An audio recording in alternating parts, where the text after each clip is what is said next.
자, 오늘 우리에게 주신 하나님의 말씀은 에베소서 말씀입니다. 5장 15절에서 또 17절, 그리고 고린도전서 4장 10절 말씀입니다. 설교 제목은 어떻게 살 것인가, How shall I live가 되겠습니다. 그런즉 너희가 어떻게 행할지를 자세히 주의하여 지혜 없는 자 같이 하지 말고 오직 지혜 있는 자 같이 하여 세월을 아끼라. 때가 악하니라. 그러므로 어리석은 자가 되지 말고 오직 주의 뜻이 무엇인지 이해하라. 자, 고린도전서 4장 10절은 합독합니다. 시작. 우리는 그리스도 때문에 어리석으나 너희는 그리스도 안에서 지혜롭고, 우리는 약하나 너희는 강하고, 너희는 존귀하나 우리는 비천하여. 살아계신 하나님의 말씀입니다. 지난주에 그 뉴스 중에서 우리의 눈길을 끌었던 뉴스 중에 하나가 글렌 더브리스라고 하는 꽤 유명한 실업인인데, 비즈니스맨인데, 그분이 이제 블루 오리진을 타고서, 블루 오리진 아세요, 여러분들? 제프 베이조스, 그 아마존 창립한 사람이 가지고 있는 우주여행사죠. 그 로켓을 타고 우주여행 갔다 왔어요.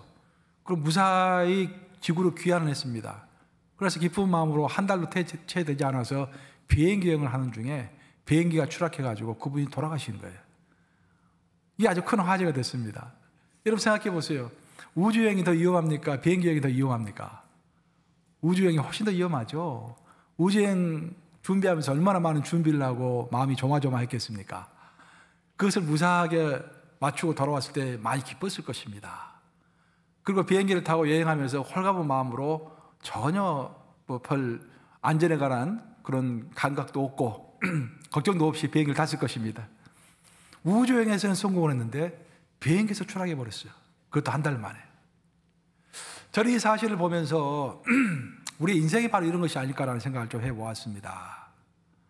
우리 인생이라는 것이 앞날을 알 수 없고 하나님의 장주에 붙잡혀 있는 것이 우리 인생인데, 하나님이 살려면 사는 것이고 내 앞으로 오라고 하면 가는 것인데, 참 우리는 어떻게 보면은 이 땅에서 살면서 열과 성의를 다해서 이 땅을 열심히 살아갑니다.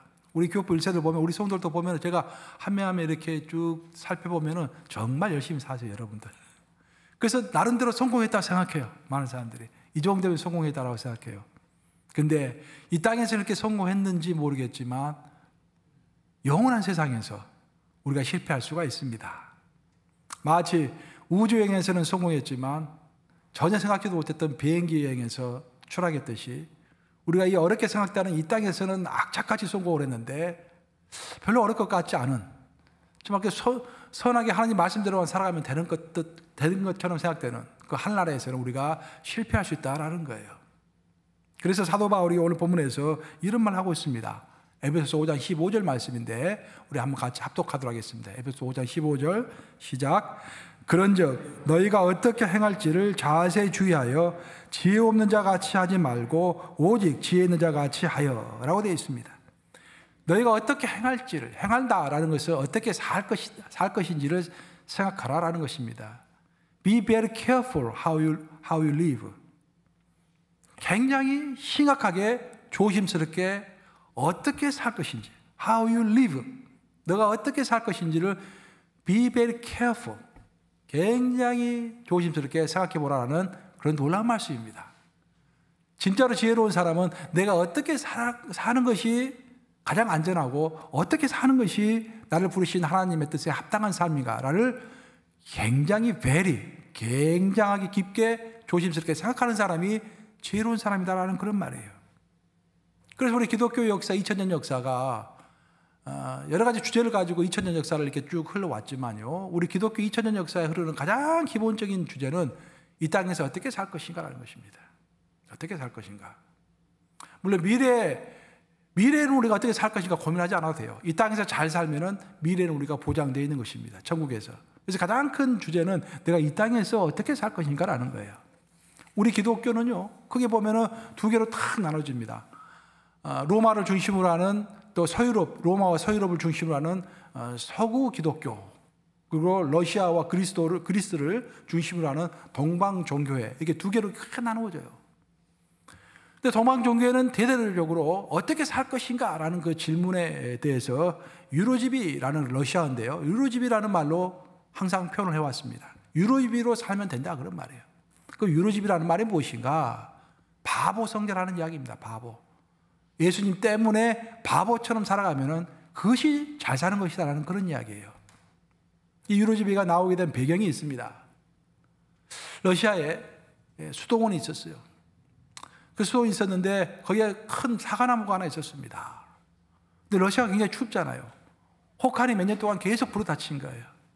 그 러시아의 가뭄이 또 몇 년 동안 계속 든 것입니다. 그래서 그 수도원에 있는 나무도 그 추위와 가뭄을 이겨내지 못하고 그냥 말라서 죽어버렸어요. 그 새까맣게 변해가지고 죽은 나무가 되었습니다. 그래서 수도원에 있는 사람들이 그 나무를 뽑아내려고 그랬어요. 죽었으니까. 근데 수도원장이 말립니다. 아니다. 그리고 수도원장이 매일 가가지고 기도를 합니다. 부활 예수의 이름으로 명하노니 살아날지어다. 아침, 점심, 저녁 하루 3번씩 계속 그렇게 기도해요. 얼마 동안 했겠습니까? 기도하면 살아났을까요? 나무가, 사과나무가? 살아나지 않아요. 한 달을 기도했습니다. 살아나지 않습니다. 1년을 기도했습니다. 2년을 기도했습니다. 3년을 기도했더니 사과나무가 살아난 거예요. 그 죽은 나무가 3년 만에 살아난 것입니다. 신화라고 그래요. 거기서부터 유로집이라는 말이 나온 거예요. 신앙은 어리숙하게, 어찌 보면 우직하게, 바보처럼 행하는 것이 바로 신앙이다라는 거예요. 아니, 이미 죽었으니까 내가 기도해가지고 저 죽은 나무가 어떻게 살아날 것인가? 그걸 의심하지 않고 하나님이 기도하라고 했으니까, 우리가 기도하면 예수님이 했던 것보다도 더 큰 일을 할 수 있다라고 우리에게 가르쳐 주셨으니까 그 말을 말씀 그대로 믿고 우직하게 하는 것입니다. 바람이 동쪽으로 불면 동쪽으로 쏠렸다가 서쪽으로 불면 서쪽으로 쏠렸다가 이리저리 판단하고 정죄하고 비교하고 그런 신앙이 아니라 그 어떤 상황이 온다고 할지라도 전혀 흔들림이 없이 우직하게 유로집이 그 신앙으로 꿋꿋하게 나아가는 것, 바로 그것이 어떻게 살 것인가라는 것에 대한 질문에 대한 답변이라고 동방종교회는 계속해서 이야기하고 있는 것입니다. 사실 우리가 속해 있는 서방기독교, 우리는 지금 서방기독교 전통에 속해 있어요. 서방기독교의 전통은요, 대대적으로 그 기반을 그리스 철학의 기반을 두고 있습니다. 좀 놀라운 말씀인데요. 토마스 아퀴나스부터 시작해가지고 아리스토텔레스의 그 철학의 체계를 우리가 받아들인 거예요. 그 말은 무슨 말이냐면은 마치 책이 많이 흩어져 있으면 책꽂이가 있어야 책을 한 권 한 권 다 꽂을 수 있을 거 아닙니까? 그처럼 그 아리스토텔레스의 그 철학의 틀을, 프레임을 우리가 빌려가지고 성경을 갈기갈기 찢어가지고 거기다 다 이렇게 꼽아놓은 거예요. 이게 굉장히 체계적이죠. 그래서 우리 서방기독교 전통에는 신학이라는 것이 있습니다. 신학은 다른 것이 아니라 하나님의 말씀을 체계적으로 정리하는 것이 신학이에요. 그게 굉장히 체계적이죠. 하지만 한편으로 보면 좀 복잡해요. 좀 복잡하고 좀 냉철합니다. 이성이 많이 작동하기 때문에. 그 약점이 있는 거예요. 그런데 러시아의 동방종교는 달라요. 굉장히 단순합니다. 우직합니다. 그들은 성경을 하나님의 말씀으로 받아들이고 성경 열심히 따르지만 그와 동시에 36명의 바보 성자들을 두고 있어요. 자기들이 모범으로 삼을 만한 36명의 유로집이들, 바보 성자를 딱 롤모델로 삼아가지고 신앙은 저렇게 하는 것이다. 신앙 복잡한 게 아니에요, 여러분들. 신앙을 순종하며 내가 한번 믿으면 굳세게 내가 서 있는 그 자리를 누가 뭐라 할지라도 하나님 앞에서 지켜나가는 것. 한번 나무가 죽었으면 그걸로 실망하는 것이 아니라, 절망하는 것이 아니라, 내 능력을 의심하는 것이 아니라 주님께서 기도하라. 그럼 너희가 나보다 더 큰 일 할 수 있으리라 라고 말씀하셨기 때문에 믿고서 3년이 되도록 계속 기도하는 것. 그것이 우리가 삶의 자세다라고 유로집이는 우리에게 이야기해 주고 있는 것입니다. 그래서 러시아의 가장 대표적인 문학가 중에 한 사람, 도스토옙스키 아시죠? 죄와 벌 쓰는 도스토옙스키. 도스토옙스키가 굉장한 크리스찬입니다. 그 사람의 일대기를 또 내가 나중에 시간 있으면 또 한번 여러분들에게 소개해 드릴게요. 오늘은 운동이 너무 길어지니까. 그 도스토옙스키가 예언을 했습니다. 예언을. 무슨 예언을 했냐면 이런 말을 했어요. 살아생전에. 전 세계를 쭉 둘러보면은 진짜 예수쟁이가 있는 나라는 러시아이다. 왜? 유로집의 신앙을 가지고 있기 때문에. 그야말로 유로집이다. 이게 예수쟁이다라는 거예요. 보통 예수쟁이들이 말씀은 많이 알아가지고 이리저리 생각은 많이 하고 몸은 많이 움직이는데 결단력 있게 뭔가 끝까지 하지를 못합니다. 많은 사람들이. 많이 아는 사람일수록 끝까지 하지 못하는 사람들이 많아요. 근데 적게 할지라도 한번 마음에 결단을 하면은 우직하게 끝까지 가는 그 유로지배 신화가 있기 때문에 진짜 예수쟁이들이 있는 나라가 러시아이다 이 말이야. 그래서 사탄이 온 땅을 두루 살펴가지고 러시아를 무서워할 것이다. 그래서 러시아를 집중 공격할 것이다. 사탄이 총 공격을 할 것이다 라고 예언을 했어요. 그 예언이 맞았습니까? 틀렸습니까 여러분? 정확하게 맞았죠. 여러분, 공산주의 혁명이 어디서 일어났습니까? 러시아에서 일어났죠. 원래 마르크스가 그 영국 런던의 대형 도서관에서 평생 공부하면서 그 마르크시즘을 만들었잖아요. 공산주의를 만들었잖아요. 그 마르크시즘에 따르면은 공산주의 혁명은 선진국에서 일어나게 돼 있어요. 물질이 발전한, 공업이 최상위로 발전한 선진국에서 일어나게 돼 있는데 선진국에서 일어나지 않았어요. 그 당시 영국이나 프랑스에서 일어나지 않았습니다. 가장 뒤처져 있는 농업 국가인 러시아에서 볼셰비키 혁명이 일어난 거예요. 놀라운 일이죠. 물론 왜 그랬을까? 여러 가지 설들은 많지만 저는 영적인 눈으로 도스토옙스키가 맞았다고 생각합니다. 진짜 예수쟁이가 많은 러시아를 무서워해서 총공격을 해서 볼셰비키 혁명을 일으키고 그 결과로서 그 나라가 공산주의가 됐죠. 공산주의가 돼서 제일 먼저 한 것이 모든 사원들을 다 압수한 것입니다. 러시아의 모스크바를 가보면 크렘린이 있습니다. 크렘린을 가보면은 아름다운, 원래는 수도원이었어요. 굉장히 아름다운 큰 수도원이었습니다. 그것을 러시아 공산당이 다 뺏어버리고 그것을 대통령 간조와 의회 의사당과 그런 것들을 정부 그 기구로 사용하고 있는 거예요. 종교를 씨를 말린 것입니다. 사도 바울은 오늘 본문 말씀을 통하여서 유로지배 신앙이 무엇인가라는 것을 명확하게 설명합니다. 오늘 본문 말씀 중요합니다. 오늘 본문 말씀 고린도전서 4장 10절 말씀 보겠습니다. 함께 읽습니다. 시작. 우리는 그리스도 때문에 어리석으나 너희는 그리스도 안에서 지혜롭고 우리는 약하나 너희는 강하고 너희는 존귀하나 우리는 비천하여 라고 하고 있습니다. 그래서 여러분들 오늘 잘 기억해야 할 것이 그리스도 때문에 라는 말과 그리스도 안에서, 영어로 말하면 in Christ and for Christ인데 이 말을 잘 기억하셔야 합니다. 고린도 교회 성도들은 굉장히 자만심이 많은 성도들이었습니다. 여기서도 나오지만 사도 바울이 말하기를 너희는 그리스도 안에서 지혜롭다고 이야기하고 강하다고 이야기하고 너희는 존귀하다고 스스로 이야기하는구나 라고 이야기하고 있어요. 그들은 그리스도 안에서 내가 모든 것을 할 수 있느니라 라는 그 말을 오용해서 그리스도 나를 특별하게 축복해가지고 나는 힘도 있고 나는 지혜도 있고 나는 존귀한 자이다 라고 하면서 자기를 많이 자랑했습니다. 사도 바울의 말을 듣지 않았어요. 여러분들 아시다시피 사도 바울이 가장 많이 괴롭힘을 당했던 교회 중에 하나가 고린도 교회입니다. 고린도전서, 고린도후서를 읽어보면 사도 바울이 자기를 한탄하는 그런 내용이 많이 나오는데 더 중요하게는 고린도전서와 고린도후서 사이에 눈물의 편지라는 편지가 또 하나 있었어요. 그 사본이 유실됐는데 그 편지가 이제 전격이 되지 못했죠. 근데 그 편지를 읽어보면 사도 바울이 눈물을 썼습니다. 고린도 성도들이 너무 힘들게 해가지고 모세를 힘들게 했던 것보다 훨씬 더 힘들게 했죠. 근데 왜 그들이 사도 바울을 힘들게 했는가? 그들은 그리스도 안에서 자기가 스스로 지혜가 있다고 생각했고 자기가 강하다고 생각했고 자기가 존귀하다고 생각했기 때문이다. 그런 말이에요. 그런 고린도 성도를 향하여서 사도 바울이 그렇게 이야기하죠. 나는 그리스도 안에서가 아니라 그리스도를 위하여 그리스도 안에서 for Christ, for Christ. 그리스도 때문에 for Christ.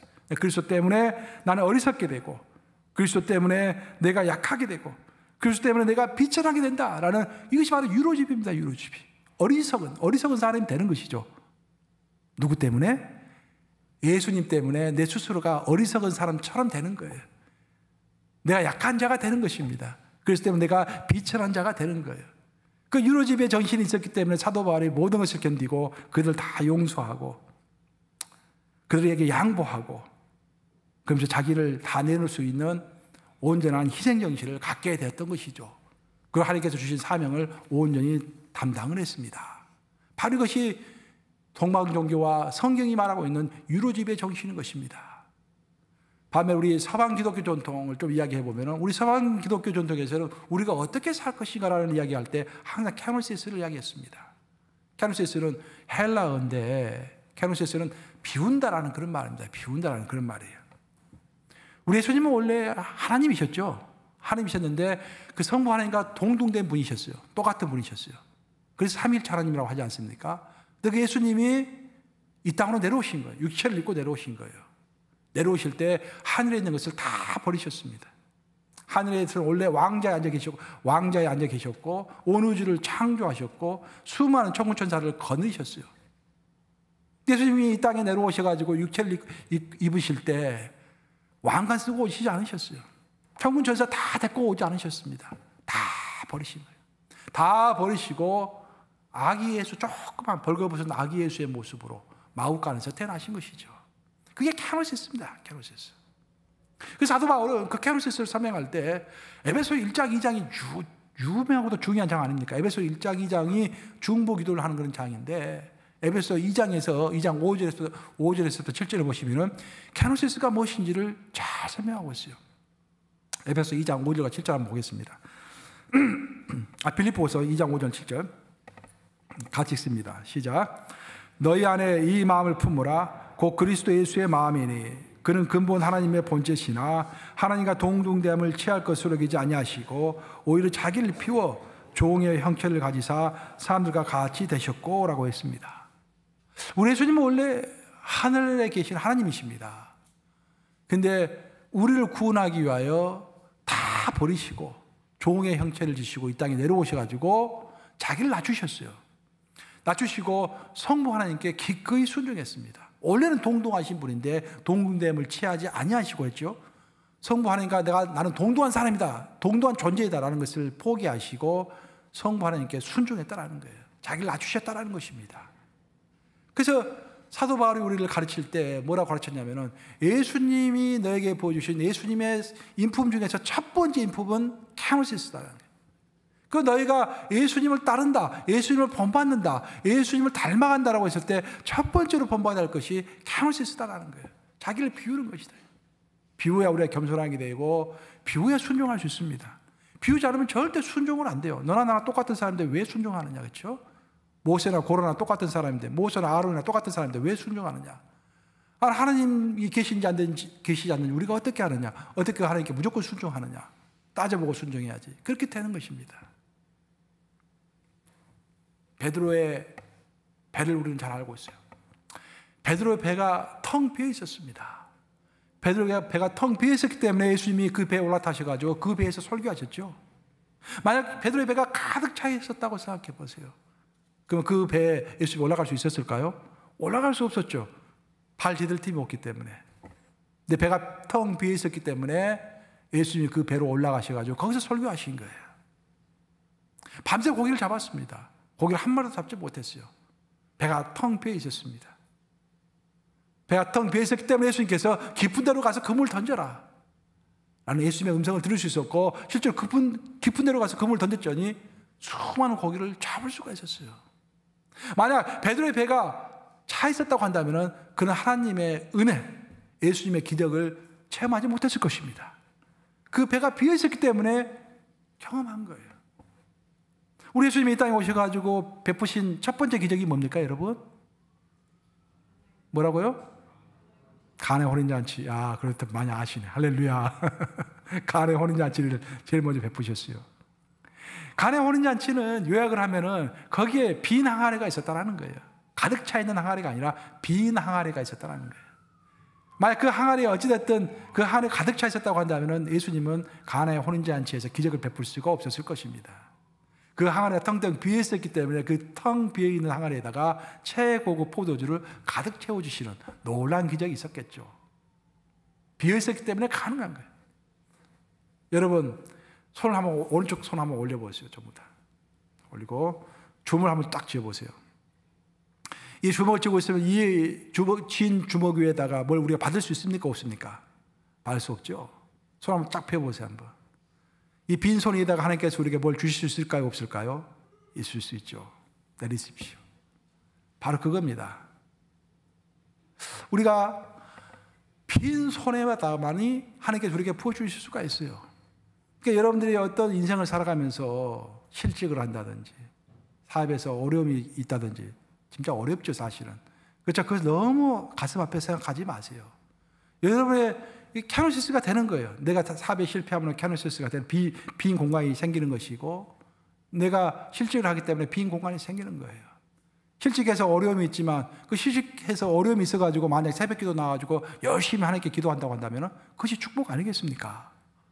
그 때가 되면 하나님께서 당연히 직장을 또 주시겠죠. 사랑하는 자에게 왜 좋은 것을 주지 아니하시겠습니까? 이처럼 예수님이 우리에게 보여주신 삶의 첫 번째 모범은 캐노시스, 비우는 것입니다. 그리고 사도 바울이 우리에게 보여주신 삶의 모범은 유로집이 바보처럼 살아가는 것입니다. 그리고 동방종교회와 우리 서방 기독교는 유로집이와 캐노시스를 각각 하나씩 붙들고서 2000년 역사를 지내온 것입니다. 그러다가 복음주의라는 것이 생겨났어요. 근세에 들어서 복음주의라는 것이 다른 것이 아니라 이 성경 말씀을 하나님의 말씀으로 그대로 믿는 것입니다. 그리고 우리는 예수님의 복음을 땅끝까지 전파하는 것이 우리의 사명으로 생각하는 것이 바로 복음주의입니다. 우리는 복음주의일까 아닐까요? 우리는 복음주의예요. 우리는 복음주의자들이에요. 우리는. 근데 복음주의자들이 가만히 생각해 보니까 유로집이도 좋고 캐노시스도 좋은데 약간 뭔가 하나 빠진 것 같아. 우리가 아무리 유로집이 우리가 바보처럼 살고 아무리 캐노시스 우리가 아무리 우리를 비우고 산다 할지라도 그것만 그렇게 살다가만 죽으면 무슨 의미가 있냐 이 말이죠. 그렇게 살 바에 차라리 빨리 죽어서 하늘나라에 가는 것이 좋지. 여기서 그렇게 그것만 붙들고서 유로집이와 캐노시스만 붙들고서 살아간다는 것은 뭔가 문제가 있다라고 생각하기 시작한 것입니다. 그럼 뭘까? 뭐가 더 필요할까? 우리는 어떻게 살아야 할까? 그때 복음주의자들이 발견하게 된 것이 바로 사명을, 미션이라고 그러죠. 사명을 발견하게 된 거예요. 하나님 우리를 이 땅에 두신 이유는 그냥 유로집이와 캐노시스만 가지고 살라고 이 땅에 두신 것이 아니라 유로집과 캐노시스의 그 자세를 가지고 사명 감당하라고 우리를 이 땅에 주실 줄로 믿습니다. 아멘 하시죠 여러분들? 사명 감당하라고 우리를 이 땅에 두신 거예요. 우리 예수님의 사명은 뭐였습니까 여러분? 우리 예수님의 사명은 십자가에서 돌아가시는 것이 사명이었습니다. 십자가에서 돌아가셔야만이 인류가 구원을 받을 수 있기 때문에 예수님 올 때 뚜렷한 사명을 가지고 이 땅에 오신 거예요. 그래서 항상 그런 말씀 많이 했잖아요. 아직 내 때가 이르지 아니하였다. 그 사명이 이룰 때가 아직 되지 않았다 그런 말씀이세요. 그 사도 바울의 사명이 있었습니까 없었습니까? 사도 바울의 사명은 세계 복음화였어요. 그 세계 복음을 위하여 죽을 둥 살 둥 전 세계를 돌아다니면서 선교를 한 것입니다. 그 우리의 사명은 뭡니까 여러분? 예수께서 마태복음 28장 19, 20절에서 너는 가서 모든 족속을 제자를 삼아 아버지 아들과 성령 이름으로 세를 주고 내가 너에게 분부한 모든 것을 가르쳐 지키게 하라. 볼지어다 세상 끝날까지 내가 너희와 항상 함께 있으리라 하시니라. 그래서 사도들에게 가서 복음 전파라고 하셨고 사도들은 자기 속사들에게 그 말씀을 전해주셨고 속사들은 교우부에게 교우부들은 그들의 제자에게 쭉 내려오면서 우리까지 그 사명을 받게 된 것입니다. 우리가 단순히 유로집이와 캐노시스를 가지고 사는 것이 아니라 그 정신으로 그 태도로 살아가되 이 땅에서 주님께서 주신 사명, 그 사명은 예수님을 닮아가는 거예요. 그리고 하나님의 나라를 넓혀가는 것입니다. 하나님의 나라는 십자가에서부터 시작했다고 그렇죠. 예수께서 십자가에서 돌아가심으로 사탄의 나라가 침입을 당한 거예요. 그전에는 사탄이 온 세계를 지배하고 있었습니다. 사탄의 세계가 이미 침식을 당한 것입니다. 그 하나님의 나라는 그 십자가에서부터 시작해서 점점 넓혀져 가고 있고 지금도 넓혀가고 있는 거예요. 우리의 사명은 그 하나님의 나라가 완전에 이를 때까지 계속 넓혀가는 것입니다. 우리 주님 다시 오시는 그 재림의 날까지 그걸 넓혀가는 거예요. 그 하나님의 넓혀가는 것이 우리의 사명이고 그 사명을 감당하기 위해서 우리가 열심히 일을 하는 거예요. 왜? 먹고 살아야 하니까. 이 힘이 있어야 일을 할 거 아니에요. 그렇죠? 우리 김난수 고사님 앞에서 웃으시니까 내가 보기가 좋네. 이게. 우리가 힘이 있어야 하나님의 일로 감당할 수 있기 때문에 또 돈이 있어야 하나님의 일을 감당할 수 있기 때문에 그래서 돈을 버는 것입니다. 근데 돈만 벌고 사명 감당하지 않으면은 아무것도 아닌 거예요. 사명을 감당할 때 우리가 정말 가져야 할 태도가 유로집의 태도입니다. 바보처럼 하는 거예요. 우직하게 하는 것입니다. 눈치 보지 않고 환경이 변해도 변하지 않고 우직하게 따라가는 것입니다. 그래서 복음주의 전통에서 어떻게 살 것인가라는 것에 대한 답변은 사명으로 사는 것이다 라는 것이 답변이에요. 이제 마지막으로 그러면은 우리가 속해 있는 교단, 우리 교단은 연합감리교단이죠. United Methodist Church인데 그러면 연합감리교단은 어떻게 살 것인가라는 것에 대해서 어떤 답변을 하고 있는가? 그것도 여러분들 알는 것이 좀 필요할 것 같아요. 우리 연합감리교단은 어떻게 살 것인가라는 답변에 대해서 질문에 대해서 아주 명확합니다. 우리는 교단 이름이 뭐라고요? 연합감리교단. 우리 교단에 아예 유나이티드라는 말을 처음부터 붙인 이유는 연합정신을 강조하기 위해서 출발부터 유나이티드라는 말을 강조해서 제일 처음에 붙인 거예요. 그냥 메소디스트 처치 하면 될 건데, 감리교 하면 될 건데 유나이티드라는 말을 굳이 써 붙인 것입니다. 예수께서 기도하신 기도 중에서 대기도, 가장 큰 기도는 겟세마네 동산에서 한 기도이죠. 요한복음 17장에 나와 있습니다. 예수님은 겟세마네 동산에서 세 가지 기도를 하셨습니다. 하나는 본인을 위한 기도하셨고, 두 번째 12제자를 위한 기도하셨고, 세 번째 기도는 앞으로 올 세대들, 즉 우리들이죠. 우리처럼 앞으로 미래의 예수님을 믿게 될 세대들을 위하여 중보 기도하셨습니다. 근데 우리들 위하여 기도하실 때는 한 가지 기도하셨어요. 아버지, 그들로 연합하게 해주시옵소서. 우리가 갈기갈기 찢겨질 것을 다 이미 아신 거예요. 조금만 마음에 안 들면 내 마음대로 다 갈기갈기 찢겨질 것을 이미 다 알고 계신 것입니다. 제가 지난번에 이야기했지만 전 세계 교단이 수만 개입니다. 수만 개. 개신교 교단이. 가톨릭은 각 지역에 교회가 딱 하나밖에 없죠. 각 지역에. 근데 서울에 가보면 누가 그러더라고. 서울에 가면은 빌딩이 있으면 1층, 2층, 3층이 있는데 1층, 2층, 3층이 전부 각각의 교회가 3개의 교회가 들어서 있대요. 빌딩 하나에. 왜 그럴까요? 왜 이렇게 수많은 교단이 있고 계속 분리되고 계속 나누어지는 것일까요? 그것이 옳은 것일까요?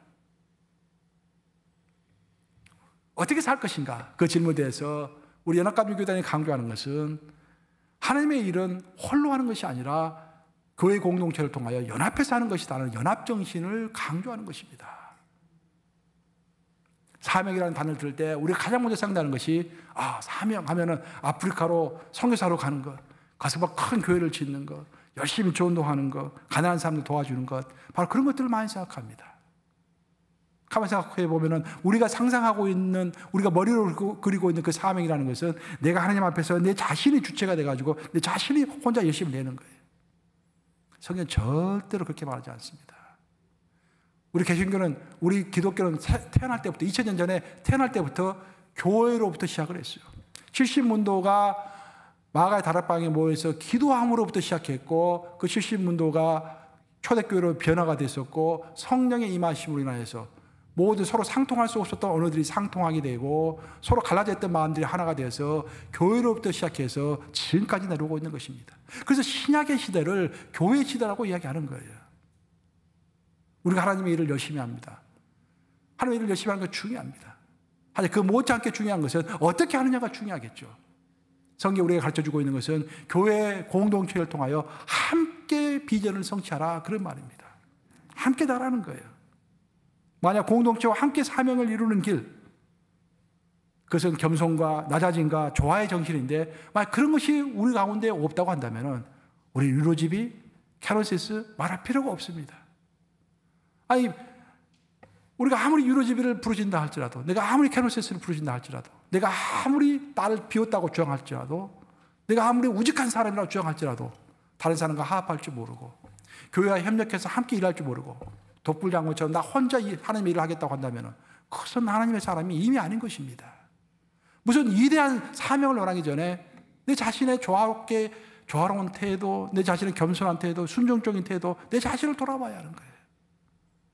그래서 우리 교단은 항상 유나이티드, 연합하여 함께 교회를 통하여 공동체를 통하여 일하는 것, 그것이 우리의 기독인의 삶의 자세다라고 가르쳐주고 있는 것입니다. 오늘 저는 이 설교를 통해서 어떻게 살 것인가, 그것을 큰 틀로 이야기해 봤어요. 동방 기독교, 서방 기독교, 복음주의 전통, 또 우리 교단의 전통을 이야기했습니다. 사도 바울은 오늘 본문에서 아주 이렇게 중요한 말을 하고 있어요. 에베소 5장 16절과 17절인데 일단 한번 읽어보겠습니다. 에베소 5장 16절 17절 같이 읽습니다. 시작. 세월을 아끼라, 때가 약하니라. 그러므로 어리석은 자가 되지 말고 오직 주의 뜻이 무엇인지 이해하라 라는 거예요.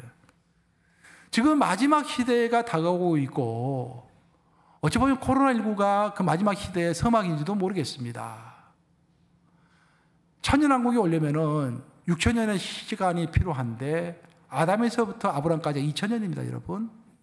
아브람에서 모세까지가 500년, 모세에서부터 다윗까지가 500년, 또 다윗에서부터 바빌론 포로 유수기까지가 500년, 그리고 그 이후에 신약시대가 예수님 재림하실 때가 500년에서 그게 2000년입니다. 그래서 아담부터 신약시대까지 4,000년 역사가 이미 흐른 거예요.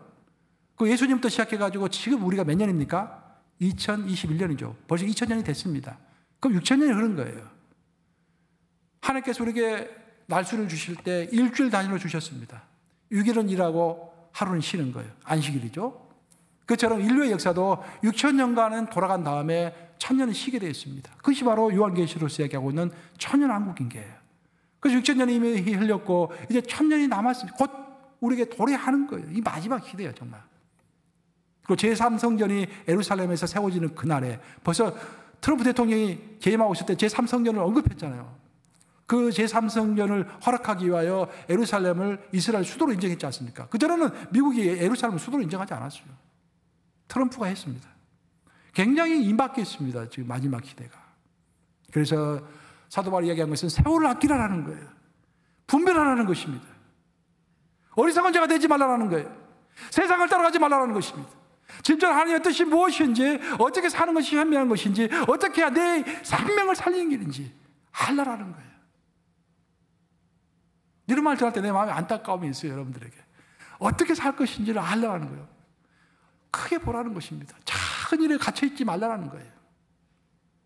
세월을 아끼라라는 말을 들었을 때 생각나는 사람이 있습니다. 빠삐용이 생각나요, 빠삐용. 영화 빠삐용 영화 아시죠? 빠삐용이라는 그 원래 소설입니다. 1968년도에 앙리 샤리에르, 프랑스 사람이에요. 앙리 샤리에르라는 사람이 실제로 자기가 겪었던 이야기를 그 실화를 약간 각색을 해가지고 빠삐용이라는 소설로 책을 만들어냈습니다. 실화예요, 실화. 근데 이 사람이 책을 만들어내자마자 그 책이 유명하게 돼가지고 자기의 조국인 프랑스에서 그 당시에 벌써 68년이면 한참 오래전인데 50년 전인데 그 당시 250만 부가 팔렸다고 그래요. 그 전 세계적으로 또 계속 번역이 돼가지고 우리 한국에도 많이 팔렸고요. 특히 이제 영화로 만들어졌죠. 스티브 맥킨, 더스트 호프만 그 유명한 배우들이 나와가지고 빠삐용이라는 영화가 만들어졌습니다. 그 영화를 보면 내용이 그런 내용이에요. 이 사람이 나이 25살 때, 빠삐용이 나이 25살 때 억울한 누명을 쓰고서 살인도 하지 않았는데 살인죄로 잡히게 됩니다. 얼마나 억울하겠어요. 그냥 일반 죄도 아니고 살인죄로 이제 기소가 돼가지고 법정에 가서 이제 그 깜빡이 들어간 거예요. 너무 억울한 마음에 탈출을 시도했습니다. 한 번, 두 번, 세 번 내면 무려 8번을 시도했어요. 한 번도 성공하지 못하고 다 실패합니다. 8번이나 이렇게 탈옥을 시도하니까 정부 당국에서는 이 사람 진짜 위험 인물이다. 이 사람 절대로 탈출할 수 없는 곳으로 보내야겠다라고 해가지고 디아볼이라고 하는 아주 그 무서운 섬으로 보냅니다. 그 섬으로 일단 들어가면 절대 탈출할 수가 없어요. 그 파도가 너무 격해가지고. 거기서 그런 자포자기하게 됩니다. 그리고 원망하게 돼요. 그거 너무 보복만 생각하게 됩니다. 내가 어떻게 해서 나가기만 하면 보복을 하리라. 억울한 심정을 억누르면서 하루하루를 보내고 있었어요. 그러다가 잠결에 꿈을 꾸게 됩니다. 영화 보면 그 꿈에 나와요. 꿈을 꾸게 됐는데 그 꿈을 봤더니 자기가 사막을 걷고 있어. 사막을 걷고 있는데 저 앞에서 보니까 12개의 큰 의자가 있는 거야. 12개 큰 의자에 사람들이 12명이 앉아 있습니다. 가만히 봤더니 배심원들이에요, 배심원들. 그리고 12명의 배심원들 정중앙에 법관이 빨간 법복을 입고서 딱 서 있는 거예요. 그리고 그 사람이 그 법관이 빠삐용을 기다렸다는 듯이 딱 빠삐용이 보이니까 큰 소리를 외칩니다. 너 제가 뭔지 알지? 빠삐용이 나는 죄인이 아니요. 나는 사람을 죽인 적이 없어요. 그렇게 이야기해요. 법관이 그렇게 이야기합니다. 그래, 그 말은 어느 정도 사실일 거야. 하지만 너는 진짜 제가 뭔지 아직 모르고 있는 것 같구나. 빠삐용이 너무 억울해가지고 도대체 진짜 죄라는 것이 뭐요? 나는 살인한 적이 없단 말이에요. 라고 큰 소리를 외칩니다. 그때 법관이 그 말하죠. 유명한 말하죠. 너의 죄, 너뿐이 아니라 모든 사람들이 짓고 있는 큰 죄, 진짜 죄, 그 죄는 너의 인생을 낭비하고 있는 것이다 라고 이야기해요. 인생을 낭비한 죄가 가장 크다라는 거예요. 빠삐용이 그 말 듣고서 갑자기 몸에 힘이 쫙 빠집니다. 그리고 그렇게 얘기하죠. guilty라고 이야기하죠. 내 유죄를 인정합니다. 그런 말이에요. guilty. 그랬더니 법관이 의기양양하게 이야기합니다. 너의 죄의 대가는 죽음이야. 그렇게 이야기해요. 그랬더니 빠삐용이 대항하지 못하고 몸에 힘이 더 빠지면서 guilty라고 또 한 번 이야기하죠. 진실로 내 죄를 인정합니다. 그래 꿈 깨는 거예요. 그 꿈을 통해서 빠병이 큰 기운을 얻게 됩니다. 빠병 자신에게 있어서 자신을 그 빠병을 지금 현재 지배하고 있는 것은 억울한 그 심정입니다. 억울함이 그를 지금 지배하고 있는 거예요, 지금. 근데 하나님 보시기에는 억울함보다도 훨씬 더 심각한 것은 그는 지금 억울함 때문에 그것에 사로잡혀가지고 인생을 낭비하고 있다는 것입니다. 하나님은 그를 이 땅에 두신 어떤 목적이 있을 것인데 그것을 전혀 생각하지도 않은 채 인생을 낭비하고 있는 것이 가장 큰 죄인 것입니다. 바베온 그때서 내가 정말 뭔가를 잘못 살고 있구나 라는 것을 깨닫게 됩니다. 이제까지 그는 자신의 육체가 깜빵에 갇혔다고 생각했는데 나중에 알고 봤더니 자기 육체가 깜빵에 갇혀있을 뿐만 아니라 자기 정신도 지금 감옥에 갇혀 있는 거예요. 억울함의 감정, 복수의 감정, 편견의 감정, 그런 것들이 감옥이 돼가지고 자기를 올가매고 있다는 것을 깨닫게 되는 것입니다. 그 순간에 그는 다시 한번 결단하게 되죠. 기어이 나가야겠다. 내 의미 있는 삶을 살기 위하여, 내가 사명 있는 삶을 살기 위하여 기어이 내가 나가야겠다 하고 도저히 탈출할 수 없다는 모든 죄수들이 그곳에 가면 다 절망하게 되는데 그건 다시 한번 탈옥을 꿈꾸게 되죠. 그래서 9번째 시도를 합니다. 그 13년 만에 9번째 탈출해서 성공하는 거예요. 사랑하는 여러분, 도대체 우리는 어떻게 살아야 합니까? 우리가 젊으나 나이가 먹었으나 이 질문은 모두에게 해당되는 질문입니다. 도대체 우리는 어떻게 살아야 합니까? 오늘 저는 2000년 역사, 기독교 역사가 그간 배운 삶의 지혜를 우리가 함께 나누었습니다. 그런데 문제는 우리 이렇게 지혜를 알고 있다고 할지라도 이 지혜를 마음속에 받아들이고 일상의 삶 가운데서 실천하면서 살아가야 할 터인데 많은 경우 알면서도 실천하지 못하는 거예요. 그거 왜 그럴까? 우리 인생에 감옥이 있는 것입니다. 감옥이.